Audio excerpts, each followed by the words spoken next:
अस्सलाम वालेकुम दोस्तों, मैं हूं असलम आलम और आप देख रहे हैं गल्फ एक्सपर्ट।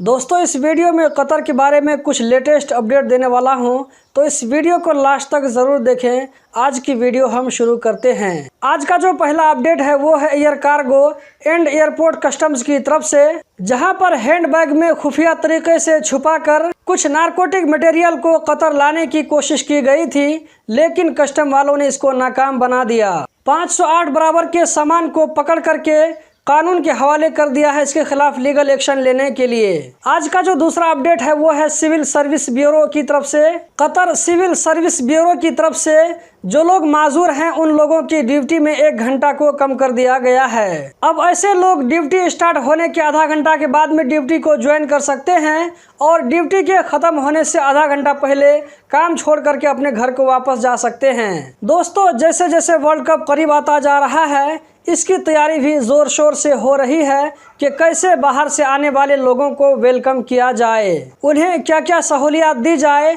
उन्हीं सहूलियत में से एक और सहूलियत का इजाफा होने जा रहा है। दोहा कॉर्निश के 3 पॉइंट पर कश्तियों के लिए लंगर बनाए जाएंगे, ताकि जो लोग टूरिस्ट में बाहर से आएंगे तो ऐसे लोगों का भरपूर इंटरटेनमेंट हो सके। दूसरी तरफ वर्ल्ड कप के टिकट को लेकर के इसको ब्लैक मार्केट में बेचने के बारे में भी अपडेट आया है। Supreme committee for delivery and legacy ने कहा है कि वर्ल्ड कप के टिकट को परचेज करने का सिर्फ एक ही सोर्स है और वो है फीफा। उसके अलावा कोई दूसरा प्लेटफार्म नहीं है जहां से ये टिकट परचेज कर सकते हैं। अगर कोई कंपनी वाला फीफा की जानकारी के बिना टिकट को सेल करता है तो पकड़े जाने पर 1 साल तक जेल और 5 लाख रियाल तक जुर्माना आ सकता है। आगे ये भी कहा गया है कि अगर किसी ने टिकट परचेज कर लिया या ये कि ज़्यादा टिकट परचेज कर लिया, अब उसको उसकी ज़रूरत नहीं है, अब वो टिकट को फीफा को रिटर्न भी कर सकता है। इस सूरत में उसको रिटर्न पैसा मिल जाएगा, उस टिकट को फीफा दोबारा फिर से सेल कर सकता है। वर्ल्ड कप के हवाले से एक और खबर है। लॉयर अहमद अल सबीई ने कहा है कि वर्ल्ड कप के मैचेस को बिना इजाज़त के लाइव दिखाना, चाहे वो किसी भी शक्ल में हो, ऐसा करने वालों के खिलाफ सख्त एक्शन लिया जाएगा। अब हम वीडियो के आखिर में देख लेते हैं कि कतर में कोरोना का क्या कंडीशन है।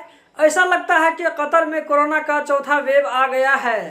18 जुलाई को पिछले 24 घंटों में 1293 कोरोना के नए केस रिकॉर्ड हुए, जो कि इस साल फरवरी के बाद से हाईएस्ट केस है। कतर में कोरोना के डेली केसेस के ऊपर जाने की वजह से फिर से बंद जगहों पर फेस मास्क के रूल को वापस लाया गया है। अगर ये डेली केसेस कंट्रोल में नहीं आते हैं तो आने वाले दिनों में मजीद रिस्ट्रिक्शन देखने को मिलेंगे।